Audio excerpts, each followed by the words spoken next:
Para rama, para bapak ibu, rencang-rencang muda, para adik-adik, sugeng enjing berkah dalem. Semangat nggih. Niki rawuh rama gangsal kangge misa dinten menika. Ngrayakaken Hari Orang Tua dan Lansia Sedunia kedua. Niki dinten ingkang istimewa kangge kita, kangge gereja, mboten namung kangge para pinisepuh, para bapak ibu mboten. Niki dinten ingkang istimewa kangge gereja Katolik. Amargi gereja nggadahi keyakinan, nggadahi iman bilih sedaya menungso niku berharga di hadapan Allah. Semua manusia itu berharga di hadapan Allah. Pramila wiwit kirang yen boten klentu kula taun 2019 Bapak Suci Paus Fransiskus ngaturaken sanjang paring piwulang bilih gereja Katolik menika rumah sakit lapangan. Ketelah rumah sakit lapangan, rumah sakit ingkang jembar, ombo, sinten kemawon ingkang madosi gampil nemokaken. Sinten mawon ingkang badhe berobat, badhe ngupayakaken bagas saras saged rawuh wonten ing gereja lan wonten ing gereja ugi kedahipun wonten dokter, perawat, analis ingkang jempolan kedahipun. Menika ingkang dados panglimbang-limbang saking Bapa Suci. Gereja Katolik dados rumah sakit lapangan ingkang mboten saged nolak sinten kemawon ingkang badhe pados kesehatan. Lajeng saking panglimbang-limbang Bapa Suci menika, gereja ugi wonten ing pundi kemawon, napa paroki, napa keuskupan, napa ten setasi, napa lingkungan kita anggadhahi kewajiban nglajengaken piwulang menika. Kita gadah pertanyaan kangge kita, apakah gereja kita sungguh sudah menjadi rumah sakit lapangan?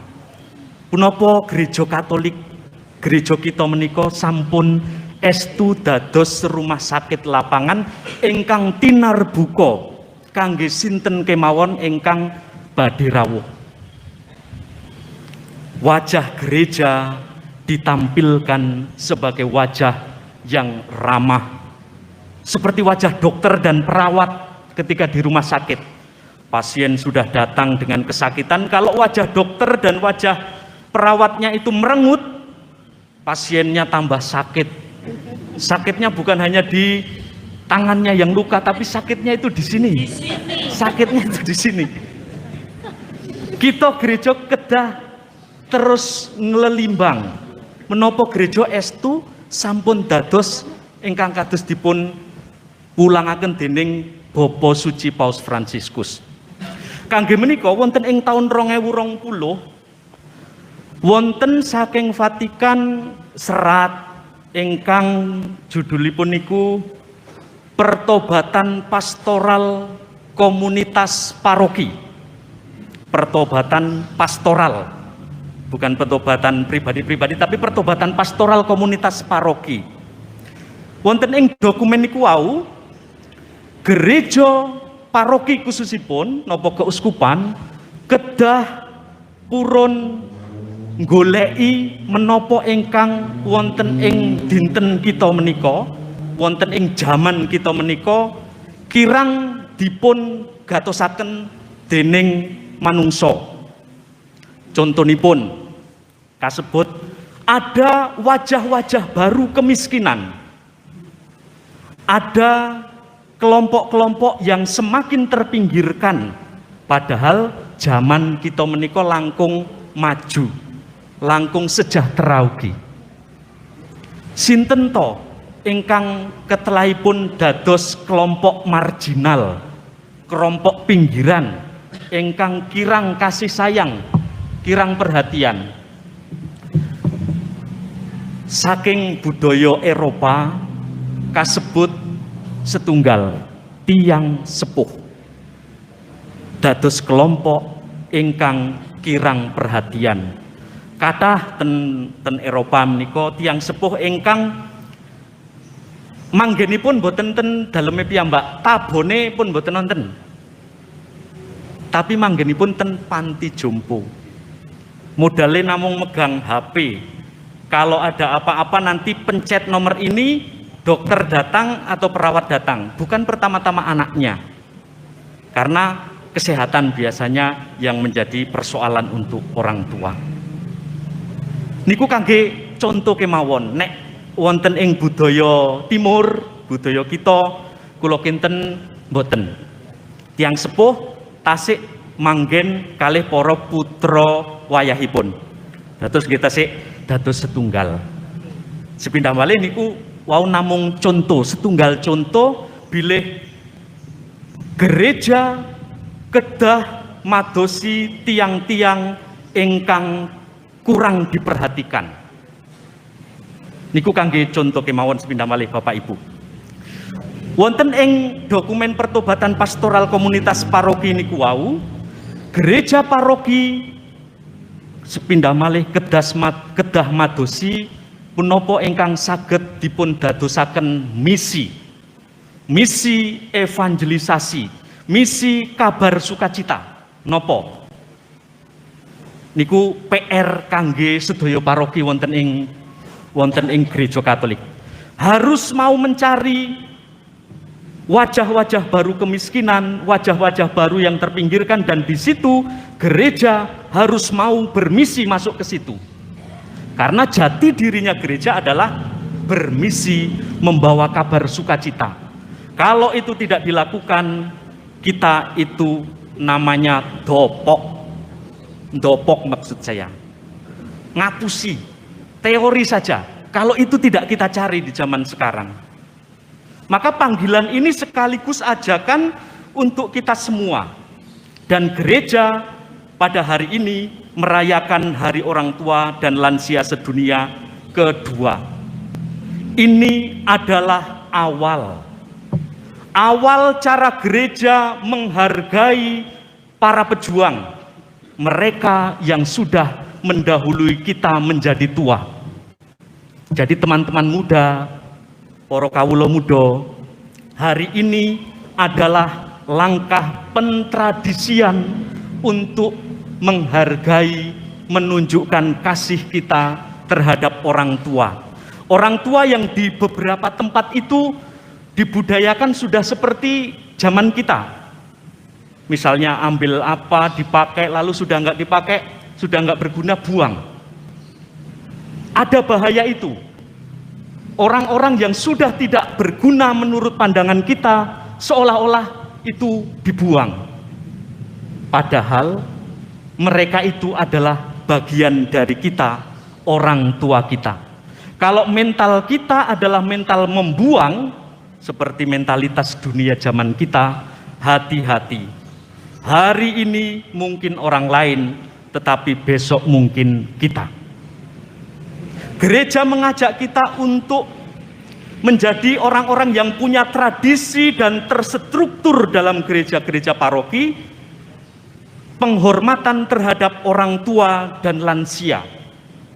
Maka ke depan mestinya ada terus-menerus kegiatan yang dibuat untuk merayakan Hari Orang Tua dan Lansia Sedunia, yang kita buat sebagai gereja.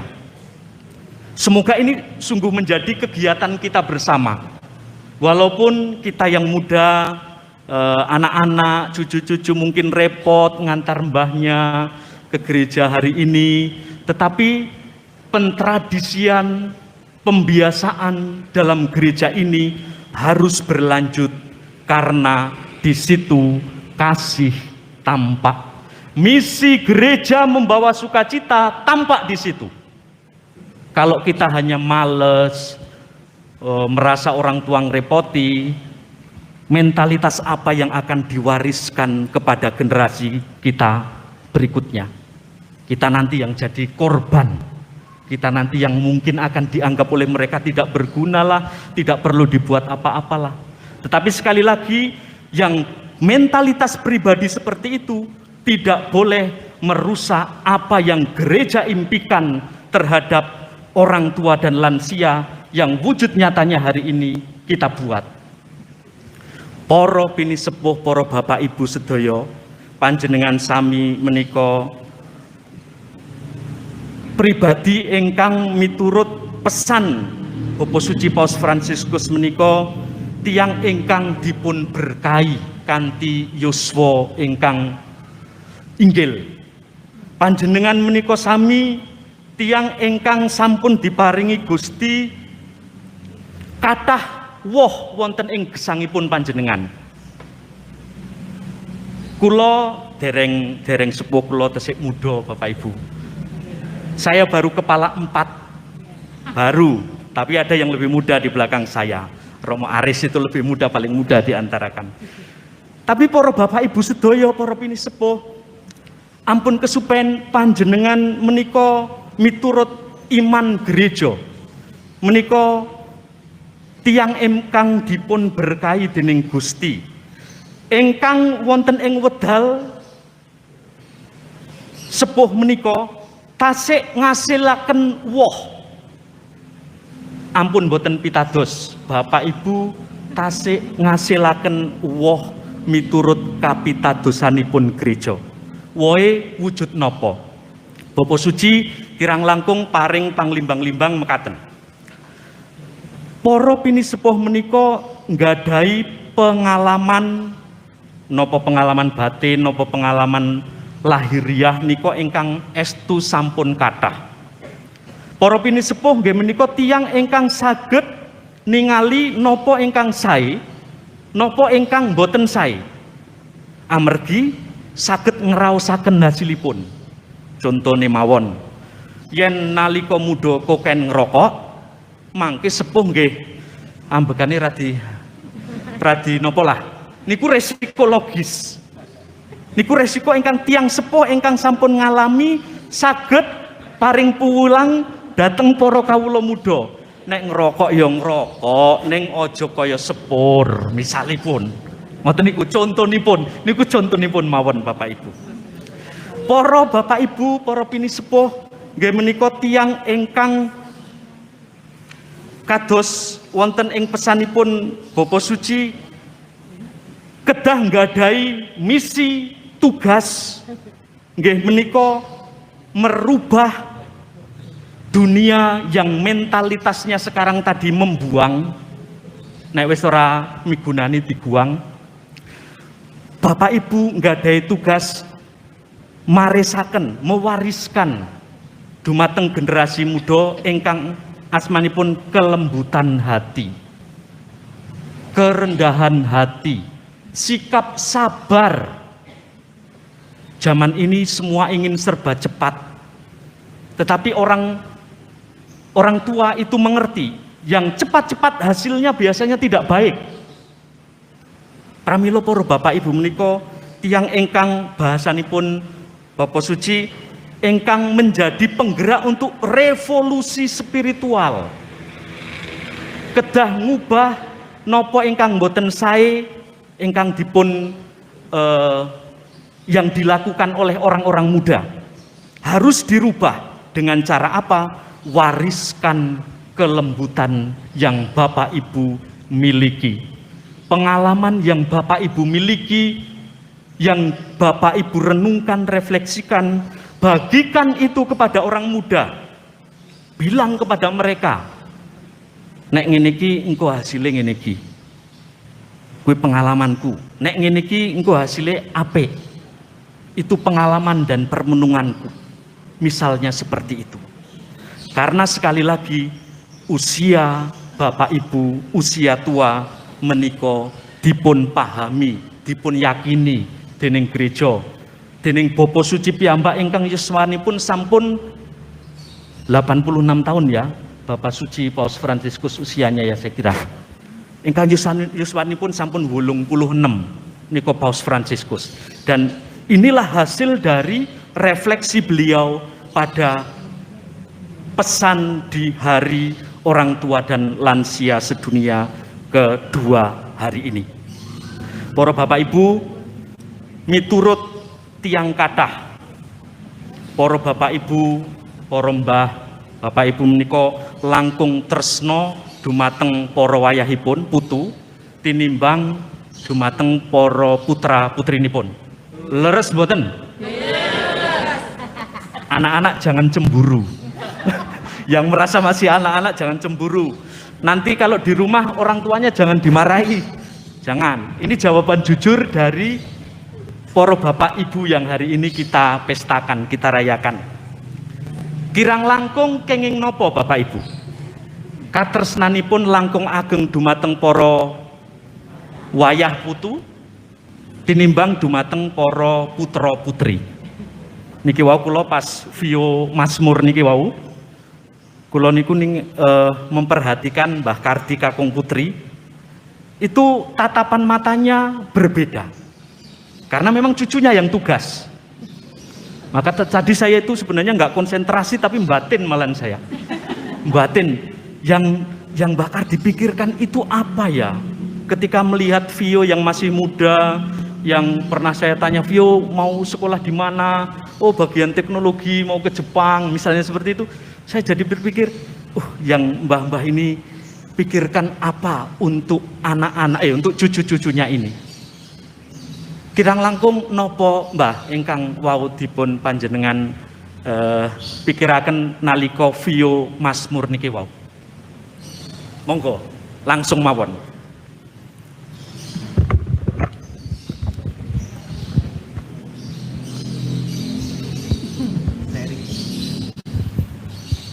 Monggo. Dari hati aja Mo. Okay.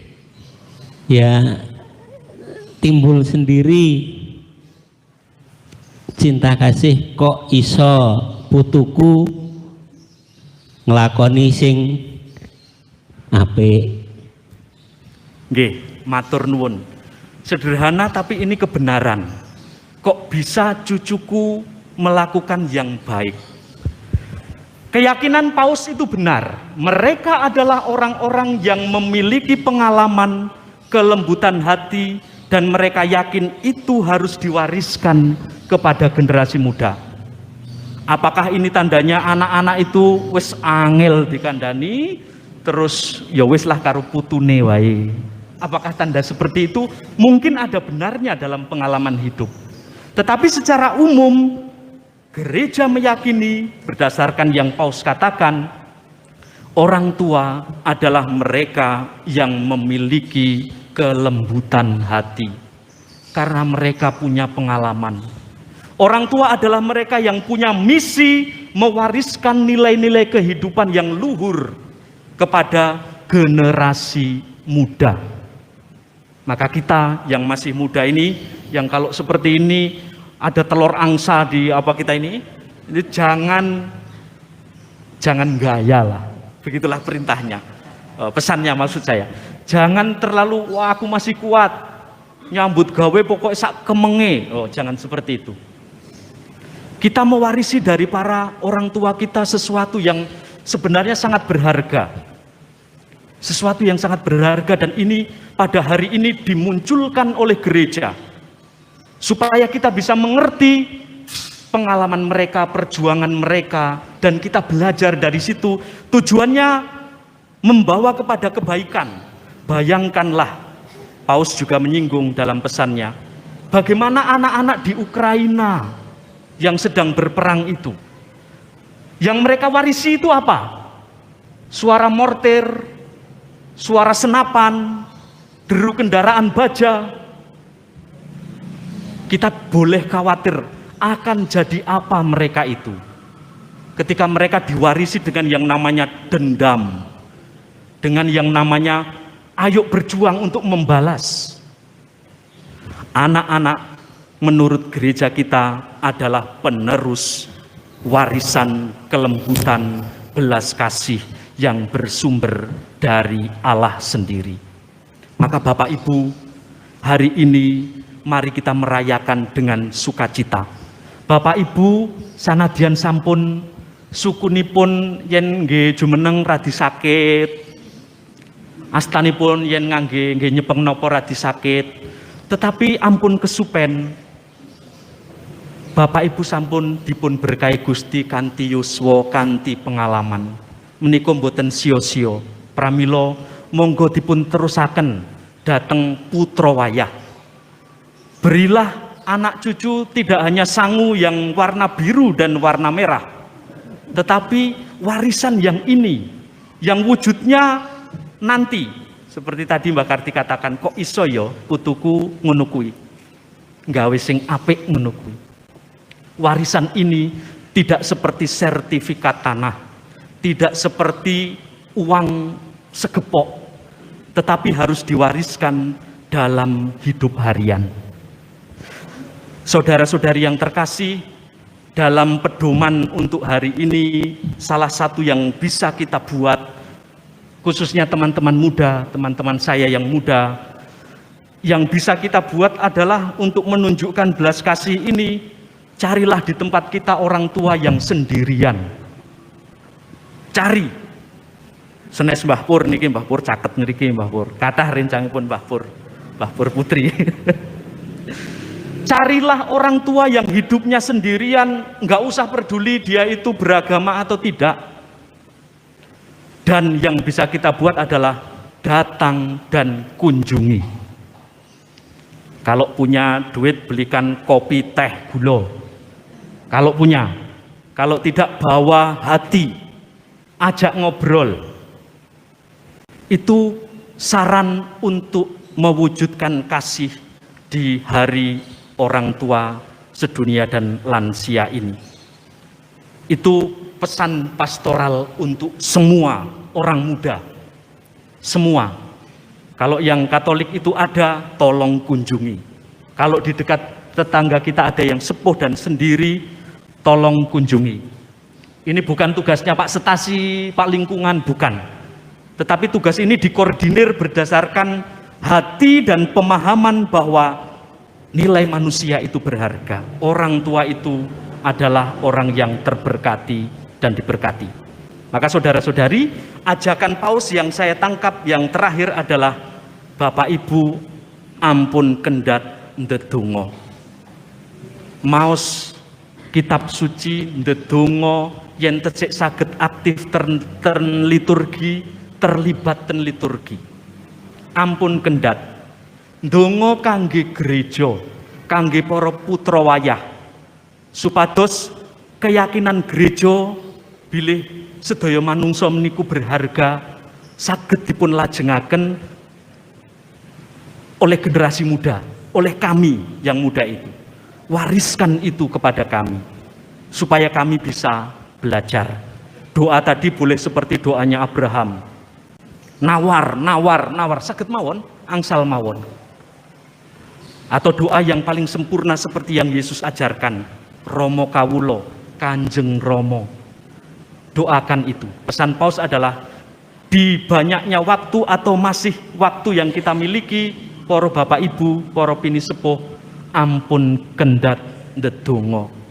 Donga kangge para putra wayah, kangge gereja, kangge masyarakat.